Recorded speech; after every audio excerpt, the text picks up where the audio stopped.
Hello, welcome to Real. Last May, then Bishop Mitchell Rosansky created the Independent Task Force on the response to sexual abuse within the Diocese of Springfield, and he charged the task force with making recommendations on improving the way allegations are investigated and handled.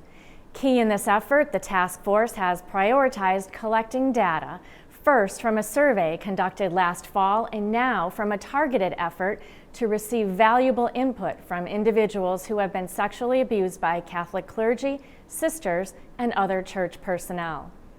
To help with this objective, the task force has engaged the services of a well-respected outside organization called Stop It Now to conduct focus groups, getting critical perspective from victims and survivors on how the Catholic Church can better promote justice and healing. Caroline McGrath was at the Thursday announcement and filed this report. The task force was established so that we could begin this process of developing policies and also making sure that the work of the healing for people who have been victimized at the hands of clergy in the church, that amends are made and that true transparency and healing is brought. Springfield Bishop William Byrne addressed reporters in a joint press conference with the Independent Task Force on the response to sexual abuse within the Diocese of Springfield and Stop It Now, an internationally recognized sexual abuse prevention organization. The diocese entered into a contract with Stop It Now, which will independently provide a safe forum for those who have experienced sexual abuse within the Catholic Church. Stop It Now will conduct confidential focus groups and surveys to help inform the task force, which is charged with providing recommendations to Bishop Byrne. Stop It Now has no affiliation with the Catholic Church or any other faith community. I think it's important that we do this work, the work of the Independent Task Force and the work of this collaboration with Stop It Now, so that we can rebuild trust. We're here to tell people about Jesus Christ, but they're not going to hear it if we can't be trusted. And so it means we have to work towards transparency and communication. And an important part of that is to hear the voices of all those who have been victimized by people representing the church.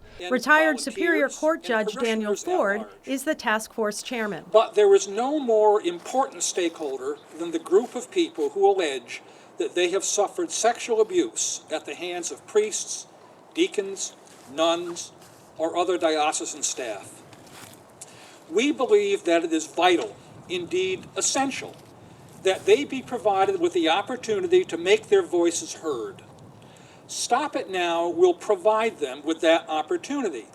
The task force was created before the Judge Vilas report was released in June by then Bishop Mitchell Rosansky, who is now the Archbishop of St. Louis. In his investigation, Judge Peter Vilas, a retired Superior Court judge, found allegations of sexual abuse against former Springfield Bishop Christopher Weldon to be credible. The allegations dated back to the 1960s. Irene Woods, a licensed independent clinical social worker, is the vice chair of the task force. Woods, the founding executive director of the Children's Advocacy Center of Franklin County and North Quabbin in Greenfield, is also a mother and grandmother. We have been meeting for a year, and certainly our first priority has always been how to give voice to the people who have been affected by sexual abuse within the Catholic Church. Stop It Now, founded by an individual who was sexually abused, has nearly 30 years of experience of working with families and organizations. One of the things that we know very clearly is that not only do we want to be able to submit findings that help determine next steps for the diocese in leading, healing, and recovering, but we also want to make sure that anybody who approaches us with the willingness to talk with us about their experiences treated with complete respect, with confidentiality, with compassion and understanding. Peter Pollard, a husband and father, was sexually abused as a teenager by a Catholic priest. He has dedicated his career to helping other individuals who have experienced the same trauma and will be working with Stop It Now to conduct the surveys and focus groups. You know, one of the real drivers for Stop It Now and the diocese effort here is the shared conviction that healing from trauma is possible. when there's a sense of safety restored, when there's validation for the harm that's been caused, and when there's accountability.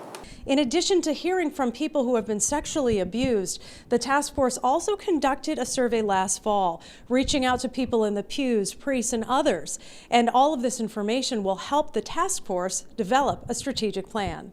Stop It Now encourages individuals wishing to participate to reach out through January 25th by calling 413-587-3502 and leaving a message on a confidential voicemail providing first name and callback number, or by email info@stopitnow.org, subject line You Matter. For more information, visit stopitnow.org/YouMatter. In Springfield, I'm Carolee McGrath.